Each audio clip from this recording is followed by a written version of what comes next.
거듭남에 관한 소식이죠. 요한복음이 그렇게 진행된다고 그랬어요. 앞에 표적, 그 다음에 질문, 거기에 대한 해답. 그래서 표적을 통해서 물 포도주를 통해서 잔치가 잔치되어진다 그랬더니 우리에게는 성전이 있습니다. 그러고 나왔고, 또 거기에 대해서는 이제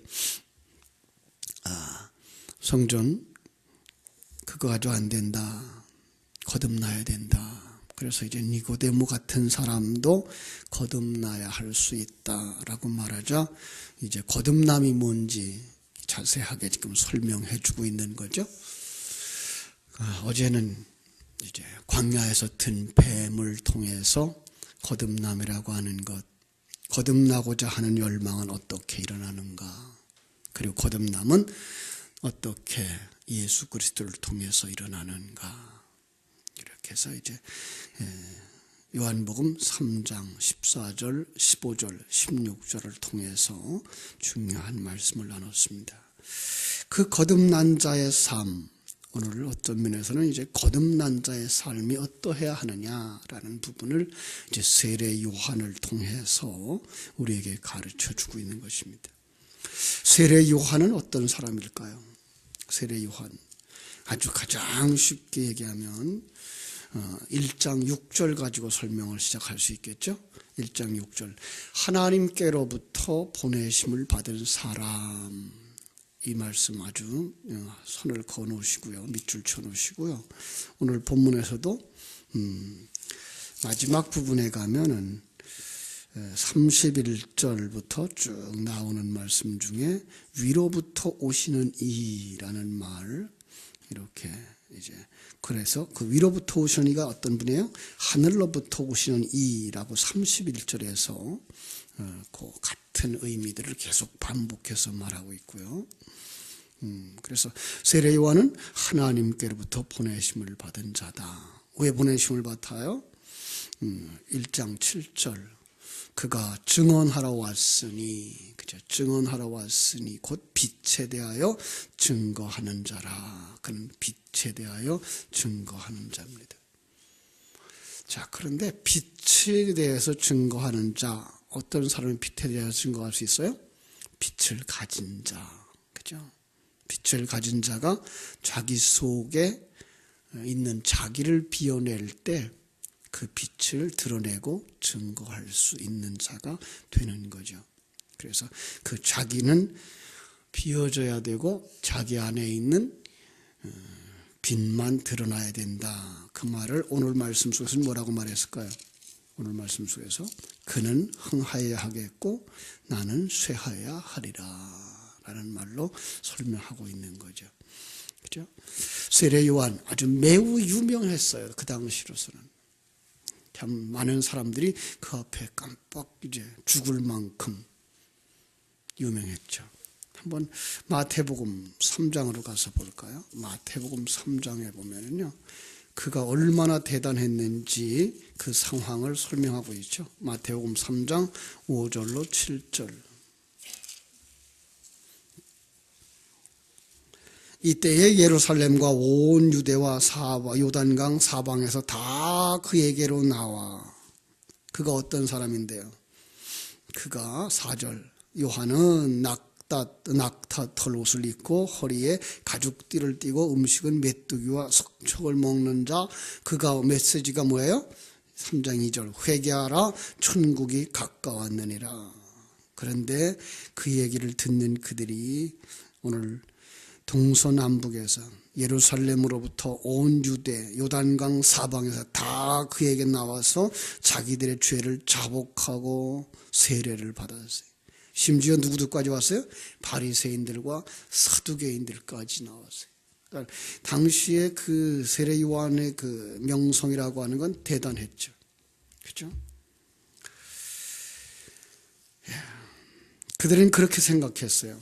메시아가 오기 전에 누가 올 거라? 엘리야가 올 거라. 혹 이가 엘리야가 아닐까라는 생각을 하고서 나와서 세례를 받았던 거죠. 마가복음 6장 20절에 보면 헤롯도 마가복음 6장 20절. 헤롯도 그를 굉장히 두려워할 정도로 6장 20절. 그죠?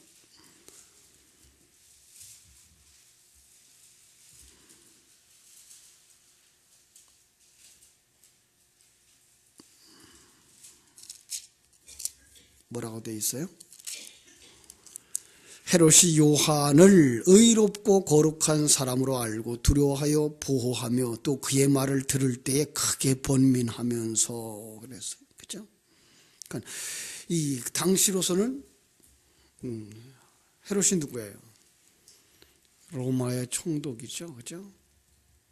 그래서 이스라엘을 다스리고 있는 그러한 왕이었어요.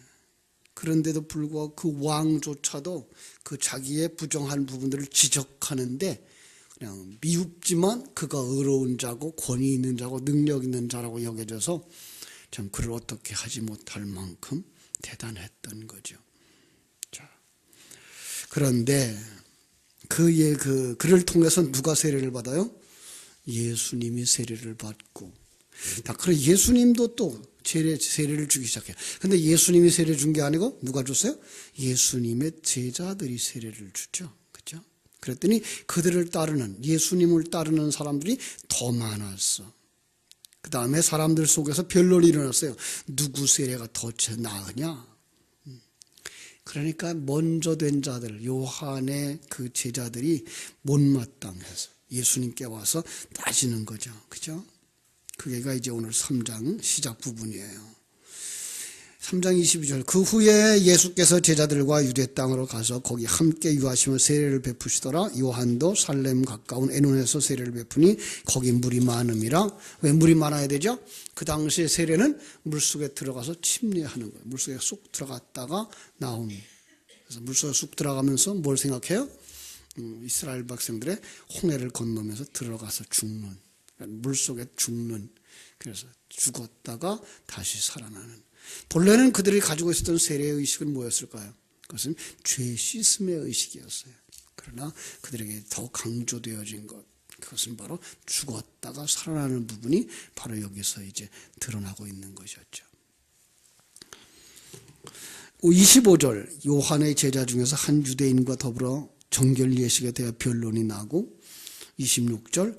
요한에게 가서 이르되 라삐여, 선생님과 함께 요단강 저편에 있던 이 곧 선생님이 증언하던 그가 세례를 베풀며 사람들이 다 그에게로 갑니다.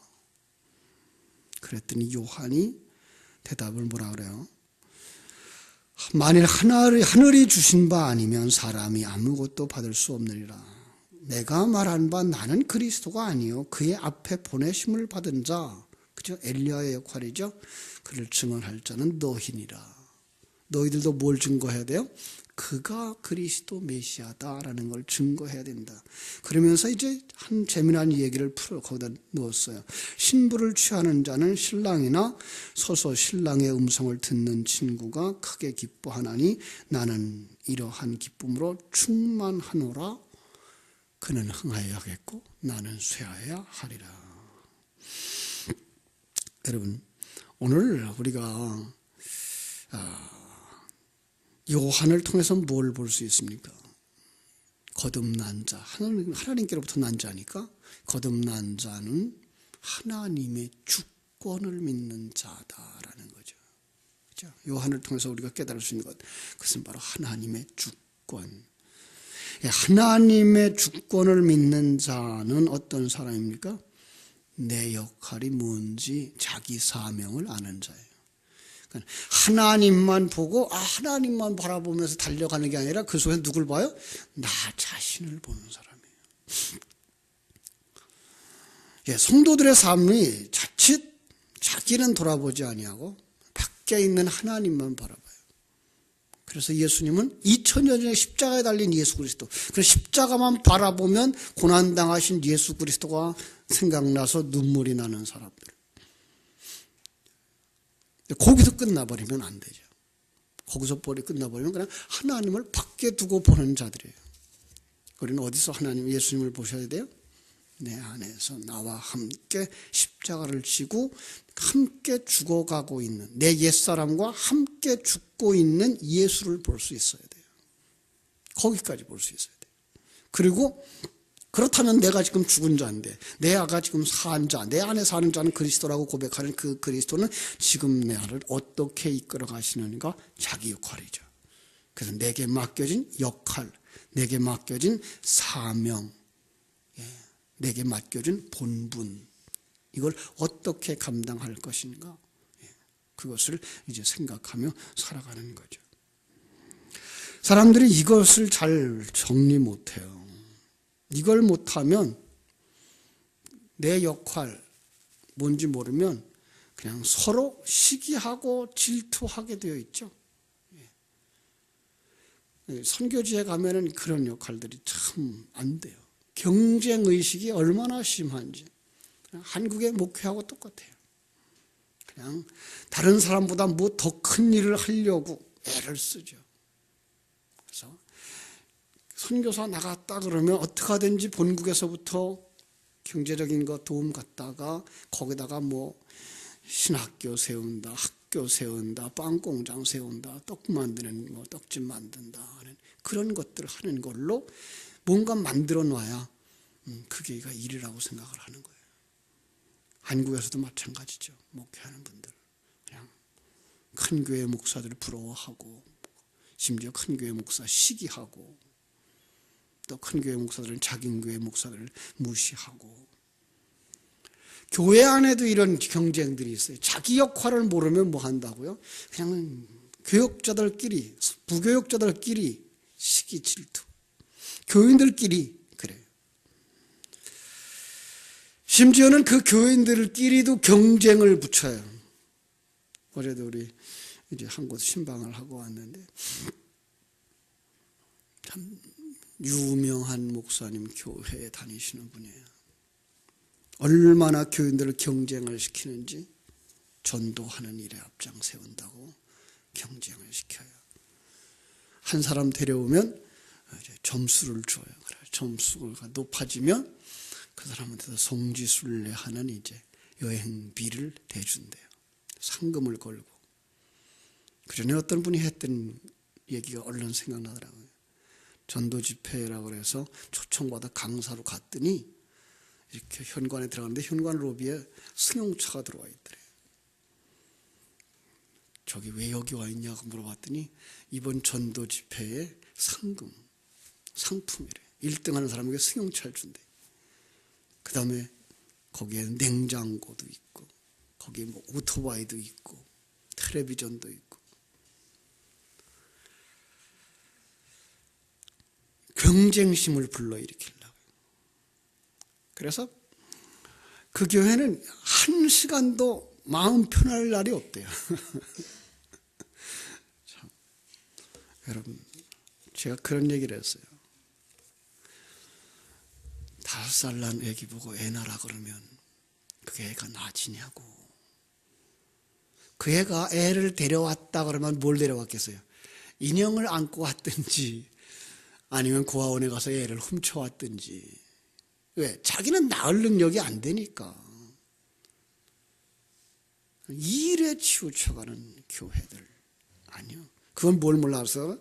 내 역할을 몰라서, 내 자리를 몰라서. 그렇죠? 교회 안에서도 마찬가지예요. 장로님들의 역할이 있어요. 권사님들의 역할이 있어요. 자기 자리, 그 자리에서 정말 내가 어떻게 이 직무를 잘 감당할 것인가, 그러면 돼요. 왜 누구를 비판하고 누구를 어떻게 요구하고 왜 남을 봐요? 자기도 못 보면서. 우리 자기를 볼 수 있어야 되죠. 그죠? 당시 세례 요한은 굉장한 영적 지도자였어요. 많은 제자들이 따랐고요. 그가 더 우월하다고 하는 생각들을 그 제자들도 가지고 있었어요. 예수님보다 더 우월하다고 믿었어요. 왜? 예수님보다 잘생겼어요. 예수님보다 멋진 카리스마적인 외모를 가지고 있어요. 그죠? 거기다가 예수님보다 먼저 사역을 시작했어요. 아니, 예수님도 그 앞에서 세례를 받았어요. 그죠? 예수님의 처음 제자들도 본래는 그 세례 요한의 제자들이었어요. 모두 사실이에요. 그러나 그는 스스로 밝힌 것처럼 세례 요한은 메시아 앞길을 예비하는 자일 뿐, 그죠? 그는 메시아가 아니다라고 하는 걸 알고 있었던 거죠. 그는 세상 죄를 대속하실 어린 양을 증거하는 증인일 뿐이다. 그러면서 자기는 신랑의 친구라고 얘기를 했어요. 신랑의 친구가 뭔가 하면 당시 유대인의 혼인 관습 중에 하나의 역할인데요. 친구를 신부를 소개하는 것부터 시작해서 결혼식을 하게 될 때는 결혼식의 주관자가 되고 혼인 예식하는 날 신부 방을 지키다가 신랑이 오면 그 자리를 신부와 신랑에게 주고 자기는 이제 또 그 마지막까지 자기의 역할을 하는 이런 그 사람이 바로 주인공이 아니고 주인공을 주인공 되게 하는 역할을 하는 사람. 이게 신부의 친구예요. 그게 기쁨이라는 거예요. 그는 친구로서. 그런데 이해를 못하는지라 그래서 이제 또 한마디 하죠. 그는 흥해야 하겠고 나는 쇠하여야 하리라. 자, 이 단어도 세상 사람들이 보는 각도, 외형적인 것만 보는 각도에서 보면 어떻게 해야 돼요? 예수님께 사람이 많이 가야 되고 나는 없어도 돼.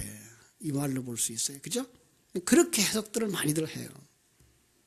그런데 조금 더 그걸 내 속으로 끌고 들어와 보자고요. 내 속에 끌고 들어오면 예수님이 우리를 친구 삼아 주시죠, 사실은. 우린 감히 그의 친구가 될 수 없잖아요. 그죠? 하나님인데 어떻게 우리가 죄인이 친구 할 것 같다고 다가가요. 그분이 우리를 친구 삼아 주시는 거예요. 죄인이 되셔서 이 땅에 오셔서 우리와 같은 모습으로 오셔서 우리의 곁에 오시는 거죠. 어디로 왔어요? 안으로 들어오셨잖아요. 그러면 나는 어떻게 해야 돼요? 당연히 쇠해야 되죠. 옛사람은 당연히 쇠해져야 되죠. 그래야 뭐가 나와요? 그가 흥하죠. 여기까지 들어가서 보시면 그 얘기가 바로 그 얘기구나. 지금 이 얘기가 어디서부터 얘기가 나오고 있는 거예요? 거듭난 자의 이야기니까. 거듭난 자 속에 누가 있어요? 옛사람과 새사람이 있잖아요. 그 새사람이 누구예요? 예수 그리스도라니까요. 그분이 흥해야 돼요. 그분은 점점 내 안에서 커져야 되고 왕성해져야 되고요. 나를 완전히 그분이 사로잡아야 돼요. 말씀과 진리가 나를 사로잡아서 나와야지 그게 증인이잖아요. 그 증인 되기 위해선 내가 쇠하여져야 되고 그분이 흥해야 되는 거죠. 그렇습니다. 그런데 그 모습을 어떤 그림으로 그려주는지 마태복음 14장으로 가볼까요? 마태복음 14장 8절로 11절. 그는 흥하고 나는 쇠하는 모습. 마태복음 14장 8절로 11절.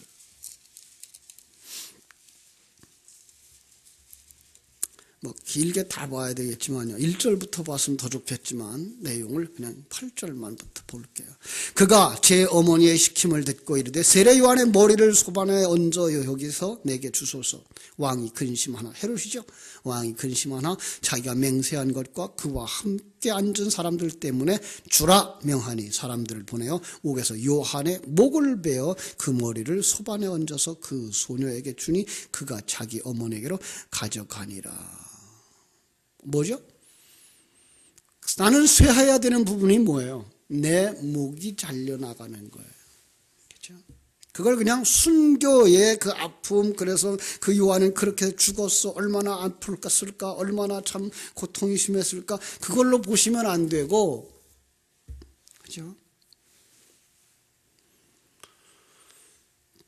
예수 그리스도가 그의 머리 되시려고 그의 머리를 바꾸신 거예요.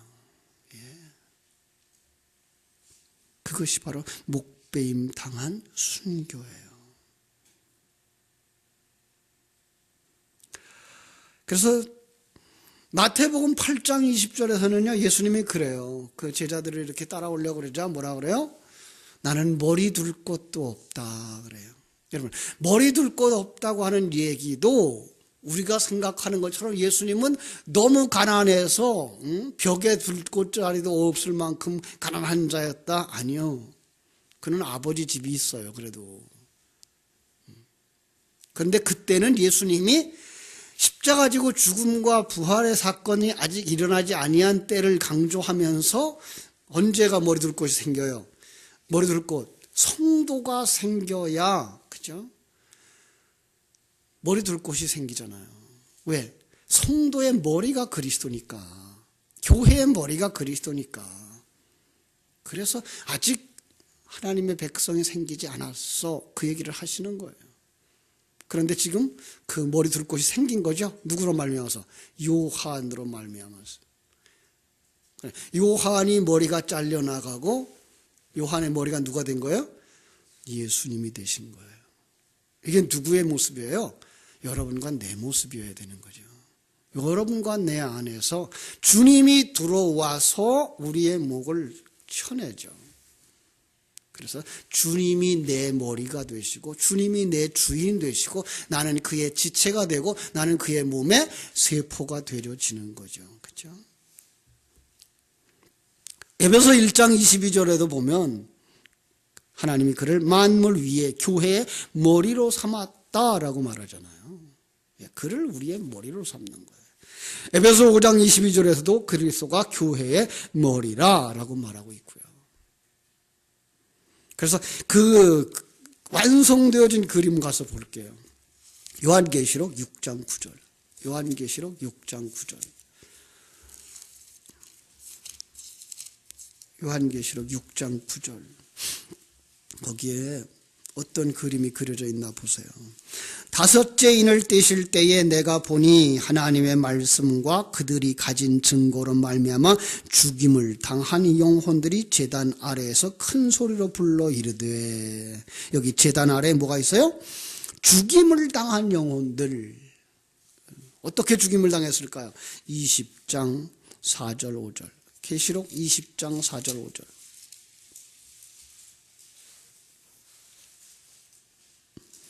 또 내가 보좌에 보니 거기에 앉은 자들이 있어 심판하는 권세를 받았더라. 또 내가 보니 예수를 증언함과 증인이죠. 하나님의 말씀 때문에 목배임을 당한 자들의 영혼들. 예. 이거는 어떤 순교자들, 선교지에서 순교했든지 핍박을 받아서 순교했던 그 사람들만 얘기하는 게 아니고 모든 성도들을 얘기하는 거예요. 모든 성도들. 모든 성도들은 이 땅에서 뭐 하는 사람이에요? 순교당하는 사람들. 어떻게 순교당해요? 자기를 부인하고. 예, 그 부분에서요. 자기를 부인할 때 머리를 내려놓는 거예요. 주인을 내려놓는 거예요. 그래서 성경은 너희들은 주인이 아니야. 누굴 보고 주라 그래요? 그리스도를 보고 주라고 말하잖아요. 그가 머리야. 이 부분에 확실하게 우리가 서 있어야 되는 거죠. 그게가 뭐예요? 그는 흥하여야 하겠고 나는 쇠하여야 하리라 라고 하는 말씀인 거예요. 자, 세례 요한은 이걸 깨달아 앉아요. 그죠? 그럼 이건 누구예요? 하늘로부터 온 자, 거듭난 자. 성도들이 나 예수 믿어, 나 거듭났어, 난 구원의 확신이 있어. 뭐 어느 정도 가야 돼요? 자기 삶의 주인이 주님인 것을 알고 그분 앞에 우리는 온전히 순종하는 자 되어지는 사람. 그래서 그걸 갖다가 이제 요한복음 3장 36절에서는 뭐라 그래요? 아들을 믿는 자는 영생이 있고 아들에게 순종하지 아니하는 자는 영생을 보지 못하고, 여기 뭐 믿는 것과 순종하는 것을 동등한 내용으로 보고 있잖아요. 예수를 믿는다 그러면 뭐 하는 거예요? 그를 주인 삼고 머리 삼고 그 앞에서 그가 지시하는 대로 움직이는 지체들이 된 사람. 예. 이게 성도라는 것이고 이게 거듭난 사람이라는 거예요. 그는 어떤 사람이겠어요? 다시 말하면 그가 하나님을 알아요. 예수 그리스도를 알아요. 아, 그분이 창조자구나. 그분이 역사의 주인공이고 역사를 주관하고 계시는 분이고 역사를 섭리하고 계시는 분이고 내 인생의 시작도 그분으로 말미암은 것이고 지금 내 삶도 그분과 함께 살아가고 있는 것이고 그분이 목적을 가지고 나를 이끌어가고 있구나. 어떤 목적이에요? 하나님과 완전히 하나 되어지는. 내가 하나님 안에, 하나님이 내 안에. 전에 살펴본 대로 요한계시록 21장, 22장에 새 하늘과 새 땅, 새 성 예루살렘 그 그림이 이게 하나님과 나예요. 거기에 내가 조금도 남아있으면 안 돼요. 나라고 하는 것. 이건 내가 했어. 이건 내 거야. 내가 이거. 심지어 자존심까지도. 아니 심지어 생명까지도. 다 그분에게 속해 있는. 그래서 그걸 성경 속에서는 그 노예라는 말로 쓰는 거예요. 그러니까 종이란 말로 번역이 되어져 있는 거죠. 그건 당시 이 성경이 쓰여질 시대의 당시의 노예의 모습이에요. 그러니까 그를 시장에 팔아먹어도 주인 마음대로, 죽여도 주인 마음대로. 그러니까 완전히 생사에 대한 어떤 선택에 대한 어떤 일에 대한 것들이 완전히 주인에게 속해 있는 그런 그림을 가리키고 종이라는 말을 써요. 그래서 바울 사도는 그리스도의 종된 나 바울은 이라는 말을 상당히 강조하죠. 이거예요. 그냥 종. 그래서 많은 사람들이 종 그러면서 좋게 써요. 심지어는 목사님들 갖다 종님 그러는데 종님이 어디 있어요? 종은 종이죠. 아니요. 그건 완전히 그리스도의 노예처럼 그리스도가 원하는 모든 것을 이루는. 그 또 다른 그림이 뭐예요? 그분이 머리, 우린 그의 지체. 머리와 연결되어진 지체. 머리와 연결되어서 머리가 원하는 대로 다 움직여야지. 그러지 않으면 그는 중풍 환자. 그죠? 여러분들은 어디에 서 있습니까? 주님을 머리로 삼고 계십니까? 그분에게 순종하는 자의 삶이 나와야 되는 거예요. 그런데 그분이 어떻게 이끌어가요, 우리를? 옛사람을 벗겨버리고 새 사람을 완성시키는. 그는 흥하여야 하겠고 나는 쇠하여야 되는 그 과정. 그 속에서 자기의 역할을 하는 거예요. 종은 종인데 각자 맡겨진 역할이 있어요. 사람이 다 똑같지 않습니다. 머리가 좋은 사람은 머리 좋아요. 손발이 빠른 사람은 손발이 빨라요. 어떤 사람은 주방에서 일하는 거 좋아해요. 어떤 사람은 그저 말하는 거 좋아해요. 어떤 사람은 연약한 자들 돌봐주는 거 좋아해요. 어떤 사람은 정말 소외된 사람들을 잘 도와줘요. 남들이 친구 삼지 않고 있는, 내버려두고 돌아보지 않는 그의 친구가 되어주는 사람들 있죠. 사람마다 달라요. 그 역할 충성스럽게 감당하면서 뭐 할 수 있어요? 거기서 감사하고 거기서 보람 느끼고 살아갈 수 있어야 되는 거죠. 우리는 너무나 세상에 그냥 찌들려가지고 세상의 어떤 자리, 어떤 경제적인 것들, 인기도 이런 것 때문에 다 좋은 자리에 가고 싶고 다 높은 사람 되고 싶고 다 돈 잘 버는 사람 되고 싶고. 아니요. 각자 달라요. 그 자기의 자리에서 자기의 역할을 충성스럽게 하는 사람. 그것이 바로 증인이에요. 이 부분을 많은 사람들이 예수님에게 딱 포인트를 맞추고 번역을 했는데요. 이런 생각을 가지고서 우리 31절부터 36절을 가만히 보겠습니다. 31절 요한복음 3장 31절 위로부터 오시는 이는 만물 위에 계시고. 그런데요, 이 위로부터 오시는 이가 거듭나야 하겠다라고 하는 그 말과 똑같은 단어예요. 아노텐이에요. 거듭난 자는 이라는 말도 되고요. 위로부터 오시는 자는 어떤 분들이에요? 다 하나님으로부터 오는 자잖아요. 또 병렬로 보시면 그렇죠? 그것과 대조시켜서 뭐가 있어요? 땅에서 난 자는 이렇게 되어 있죠. 땅에서 난 자는 앞에서 보면 육으로 난 자는 육이고 이렇게 그죠? 땅에서 난 이는 땅에 속하여 땅에 속한 것을 말하고, 그 다음에 위로부터 난 자는, 거듭난 자는 하나님께로부터 오신 자는 만물 위에 계시나니 그가 친히 보고 들은 것을 증언하되, 이게 누구예요? 예수님이며 세례 요한이며 성도들인 거예요. 예. 그가 친히 보고 들은 것을 증언하되 그의 증언을 받는 자가 없다. 세상은 그걸 받지 않잖아요. 그렇죠? 세상은 받아들일 수가 없어요. 그럼 어떻게 해요? 그냥 그분들이 파고 들어가는 거죠. 성령이 그들 속에 들어가시는 거지. 그러나 거듭남은 완전히 피동인 거죠. 그의 증언을 받는 자는 하나님이 참되시다 인천이라. 이거 앞에 있는 요한복음 1장으로 말하면 뭐예요? 그가 자기 땅에 오매 영접지 아니하더라. 그런데 12절 영접하는 자들이 있더라. 13절 그들은 육으로 난 자들이 아니라 하나님께로부터 난 자들이니라, 이 말이잖아요. 이렇게 성경은 반복하면서 우리에게 하나님과 우리가 하나 되어져서 하나님의 도구로 쓰여지고 있는 것들을 보고 있는 거예요. 이게가 뭐예요? 그가 흥하고 내가 쇠하는 모습인 거죠. 하나님이 보내신 이는 또 나와요. 하나님이 보내시는 이는 하나님의 말씀을 왜? 그 속에 말씀이 있잖아요. 그 나는 없어졌잖아요. 그럼 그는 하나님의 말씀만 할 수 있는 거죠. 이는 하나님이 성령을 한량없이 주심이니라.